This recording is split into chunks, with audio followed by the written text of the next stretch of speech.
एक बार भगवान बुद्ध जेतवन विहार में रह रहे थे। भिक्षु चक्षुपाल भगवान से मिलने के लिए आए थे। उनके आगमन के साथ उनकी दिनचर्या, व्यवहार और गुणों की चर्चा भी हुई। भिक्षु चक्षुपाल अंधे थे।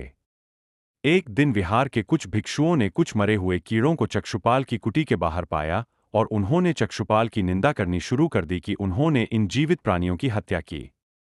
भगवान बुद्ध ने निंदा कर रहे उन भिक्षुओं को बुलाया और पूछा कि क्या तुमने भिक्षु को कीड़े मारते हुए देखा है? उन्होंने उत्तर दिया नहीं। इस पर भगवान बुद्ध ने उन साधकों से कहा कि जैसे तुमने उन्हें कीड़ों को मारते हुए नहीं देखा, वैसे ही चक्षुपाल ने भी उन्हें मरते हुए नहीं देखा और उन्होंने कीड़ों को जानबूझकर नहीं मारा है, इसलिए उनकी भर्त्सना करना उचित नहीं है। भिक्षुओं ने इसके बाद पूछा कि चक्षुपाल अंधे क्यों है? उन्होंने इस जन्म में अथवा पिछले जन्म में क्या पाप किए?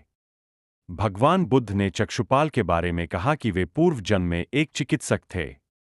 एक अंधी स्त्री ने उनसे वादा किया था कि यदि वे उसकी आंखें ठीक कर देंगे तो वह और उसका परिवार उनके दास बन जाएंगे।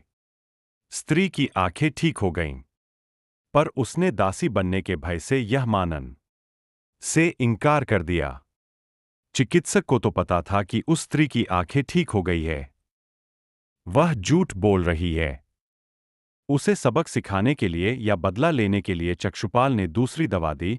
उस दवा से महिला फिर अंधी हो गई। वह कितना ही रोई पीटी, लेकिन चक्षुपाल जरा भी नहीं पसीजा।